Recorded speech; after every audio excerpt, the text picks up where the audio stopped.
की और घटना है। एक बार कोई सखी गई यमुना जी के किनारे। यमुना जी के किनारे बैठ करके नेत्र बंद किए बैठी है। बाबा आ गए।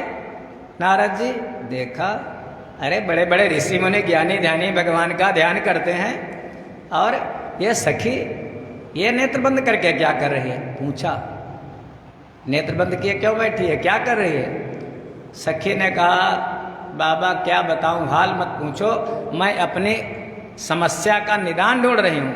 नारद जी ने सोचा था ध्यान करे। उसने कहा, हम ध्यान यान कुछ नहीं जानते हैं बाबा, बहुत बड़ी समस्या है। नारद जी ने कहा, कौन सी समस्या। अरे ऐसी कौन समस्या जिसका निदान नारद के पास नहीं, बता तो। उसने कहा, बस हमारी समस्या नंद का लाला टेढ़ी टांग वाला।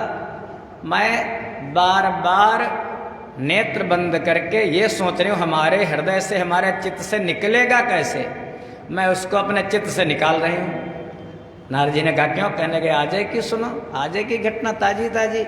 सुबह मैं गाय दूहने के लिए गई, गाय को दूह रही थी और उसी समय नंद का लाला आ गया, कन्हैया आ गया, हमारे पीछे से हमारे कंधे पर हाथ रखा। भाभी भूख लगी है, क्या दूध हमको भी थोड़ा सा पिला देगी। मैंने देखा सुंदर लाला आया, मैंने गाय के थनों को लाला के मुंह में दुहने लगी। लाला गटागट पीने लगा। थोड़ी देर बाद हमारी सास घर से आई। कहने लगे, अरे बावली क्या इतना बौरा गई है, सारा दूध नीचे दुह रही है। मैंने देखा वहाँ लाला लाला कुछ नहीं।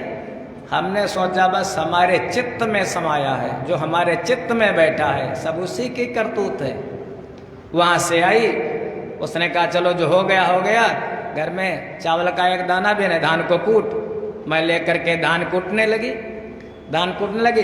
उसी समय पीछे से फिर आ गया नंद का लाला। उसने फिर हाथ रखा। भाभी क्या सास ने कुछ ज्यादा ही सुना दिया, क्यों मुंह लटका के बैठी है। अरे प्रेम से धान कूट, ज्यादा बातचीत। हमने कहा, देखो हमारा सास बहू का होता रहता है, उसके चक्कर में तू क्यों पड़ता है। अब वो बात करने लगा हमसे। तब तक सास ने फिर देखा, सामने कुछ नहीं कह पाई, पीछे हमको कुछ कह रही है, बड़बड़ा रही है। क्या बड़बड़ा रही है, वहां तो कहे ने क्या बक रही है। फिर हमने देखा वहां पर नंद का लाला नहीं। हमने सोचा बस ये तो हमारे चित्त में ही समाया है, हमारी चित्त की वृत्तियों में है। वहां से उसने कहा, चलो धान कुट गए, अब ऐसा कर, एक बूंद भी घर में जल नहीं है, घड़ा लेकर के जा, यमुना के किनारे से पानी भर के ला। बाबा मैं यमुना के किनारे जल भरने के लिए आई। मैं थोड़ा कमजोर हूँ, सुकुमारी हूँ। घड़ा मैंने उठाया, पानी भरा, घड़ा हमसे उठा नहीं। तब तक फिर लाला आ गया। कहने लगा, भाभी जी क्या मैं उठवा दूँ।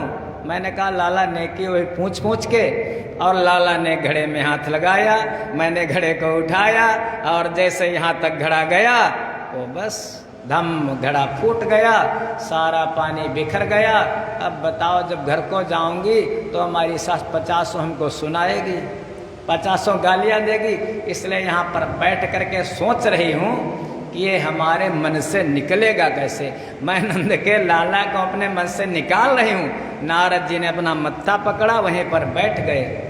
शेष महेश गणेश दिनेश सुरेश जाहि निरंतर ध्यान है। बड़े बड़े ऋषि मुनि जिनका ध्यान करने के लिए महाराज जन्म जन्म मुनि जतन कराही, अंतराम कही यावत नाही। और वही गोपी उनको अपने मन से निकाल रही है। इसीलिए ब्रज की गोपिकाएं धन्य हैं महाराज। अगर भक्ति करना कोई सीखे तो उनसे सीखे। इस कथा को, भगवान की लीलाओं को सुनने से, जो भगवान का नाम लेता है और भगवान की लीलाओं को सुनता है, तो यस्य श्रवण मात्रेण हरिश्चित्तम समाश्रयेत। जो लीलाओं को सुनता, भगवान उसके चित्त में समाहित हो जाते हैं।